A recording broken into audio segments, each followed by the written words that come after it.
Name's Stephen. If you haven't seen me before, I've been posting for a few weeks now on Instagram, about 5 weeks or so.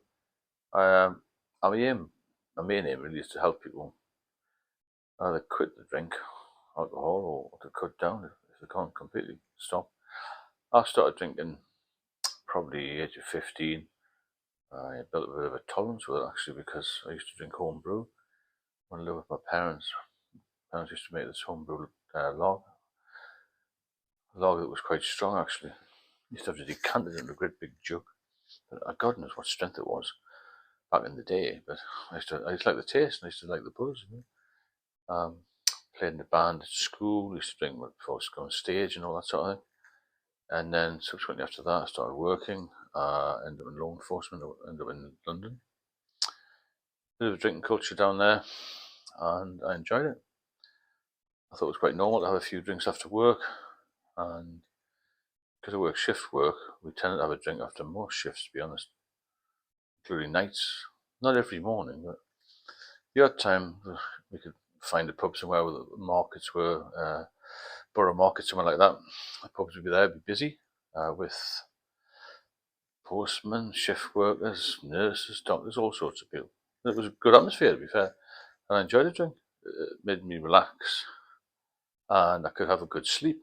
Well, a lot of people struggle on nights to sleep well, especially in the summer. I used to be out like a light. So basically, I drank steadily. Never drank any spirits, nor anything other than lager, to be honest, but it became increasingly stronger lager because the low percentage ones weren't giving me much of a buzz at all.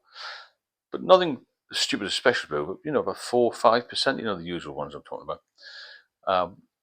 I had every day I used to have a drink. Never really had a day off it. Probably can remember 2 or 3 days when I didn't have a drink, but it was a steady sort of thing I did. It was very normalised as well. But to me, everyone seemed to do it. Some people drank more than I did.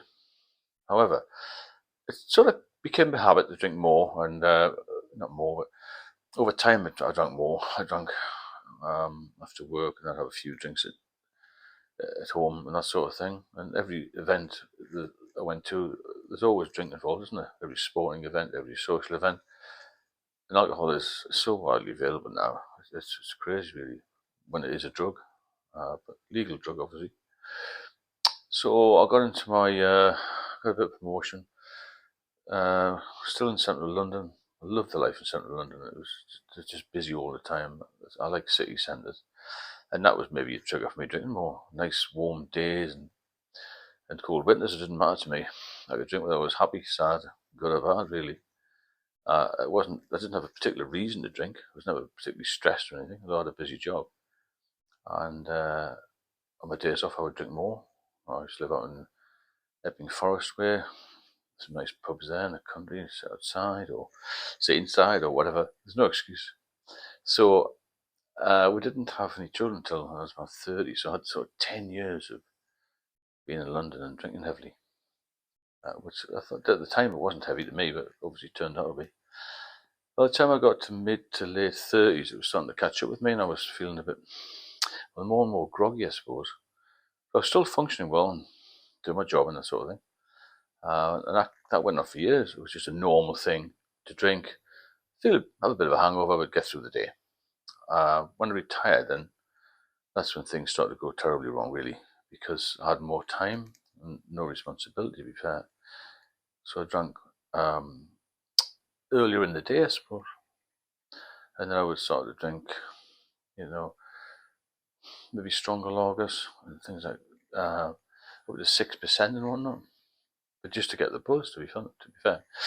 So in 2008, which is a long time ago now, I stopped for 8 years. And going back to 2014, I'd been off the drink for 8 years. 2014, I met somebody, I started a relationship, and I didn't want to mention the fact I had a drink problem. A lot of people don't want to mention it because there's still a stigma. But people will always ask you, why don't you drink? Why don't you drink? Why don't you drink? And they presume that you're an alcoholic. Well, obviously I was, but I didn't want to say anything. So I was quite anxious about drinking again. So I thought, well, to fit in with everything, I'll start drinking a little bit. And I started with 1 or 2 cans, and I got to the point where after 6 months I felt really ill, because when I first stopped prior to the 8 years off, I stopped for a reason. I didn't feel that well, so I started to feel really ill. Went back to the doctors about 2015, and said I need some of these Valium pills, something to get me off the alcohol, and they wouldn't prescribe anything, so I self-medicated with alcohol, and got into more and more of a mess. And 2019 I was blue lighted to hospital. I had various procedures done. I could hardly walk, I lost a lot of weight, had a few medical complications going on, which all got sorted out, thankfully. By 2021 I started to feel a little bit better, really. I was still very weak, still couldn't walk properly, that. So I pushed myself on, got a little bit fitter over time, and sort of a year ago I started to go to the gym again, and I eat very well now, and I'm pretty much back to full health and enjoying life. I've got a great partner, I've got a fantastic life now, and the benefits of sobriety are massive. I feel like a new man. I feel I've got more energy than I did when I was 30. Every day I've got a clear head, and you can do what you want. You don't feel trapped by the alcohol, and that was the problem. When you get to the point where you rely on drink to get you by, get you through the day, then every day you struggle, really, because you think, where's my next drink coming from? And I got to a point where I couldn't even really get to the shops or anything without having a drink. I'd have a drink before I did anything. I got so bad at one point I had a drink before I got in the shower. So it creeps up on you very, very quickly, and it goes past the point of wanting to drink, getting a buzz. You're not drinking because you want a buzz, you're drinking to survive. And if you don't have a drink, then you start shaking. There's all these withdrawals. But I did try and stop cold turkey. That basically means not having a drink. And I had a seizure, ended up in hospital, which is a bit of a warning sign. Then I was told by doctors, you don't just stop. Try and taper off. 10, 9, 8, 7, 6, 5, and so on, which didn't work either, because I'd taper off. I still have 2 or 3 cans, and then I feel a bit anxious and a bit worried. So I'd start drinking again. If I did feel a little bit better, I think, well, I feel a little bit better now, I'll start on the drink again. So for me, it was a question of you can't drink ever again in your life. And when drink's been a big part of your life, you start to think, well, my life's over. But it isn't. I read a few books about this, and I researched quite a lot about it. And the people who've become sober had a better life. They had more energy, just felt better in themselves, had more money for one thing, because it's a massive financial hit on your wallet. Drinking, it's not cheap, especially when you're relying on it. And then you can't drive, you've got to get taxis to places, you're not eating properly, you tend to eat out, or you tend to get takeaways. Your diet's all over the place. Your blood sugar's all over the place. You just feel dreadful, and you become reliant on other people. You're not self-sufficient anymore. I couldn't fly, I couldn't drive, I couldn't do anything, I couldn't go anywhere. So between sort of 2014, 2019, I didn't do anything.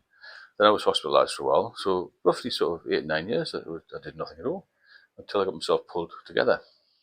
So the benefits are massive. I've never heard one person who regrets getting sober. Everyone says it's the best thing they've ever done, if they can do it. The problem is that not enough people seek help, and the figures I've read are that 90% of people who should really ask for some help don't. The 10% that do, only one of those, 1%, managed to make full sobriety for life, which is terrible figures. So we need to push this as a community. That's why I'm trying to get people together. So if you've got any questions, then leave them in the comments box. But going through the benefits again, you're going to feel better. You're going to have more money, which is obviously a big thing. You feel more relaxed. You won't get anxious. I had terrible anxiety about things.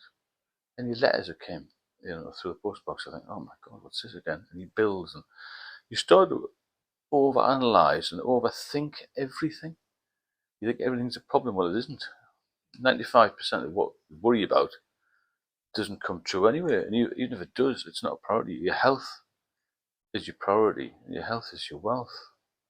I could talk for hours about this because I've got 40 years of drinking experience, which seems absolutely ridiculous. But some of the states I was in, not to the point of falling over and being a nuisance, but just feeling so weak and so down. And I'm a very positive person. I've got my I've got my personality back. You lose your person, you lose your character really, and you spend time in the pubs with people who are just in a similar position that you are really in. It's slow. It's a slow suicide, to be fair. A good friend of mine, same age as me, continued to drink, and he's just had a major stroke. Two or three, well, I say three friends now, who've died of alcohol-related problems.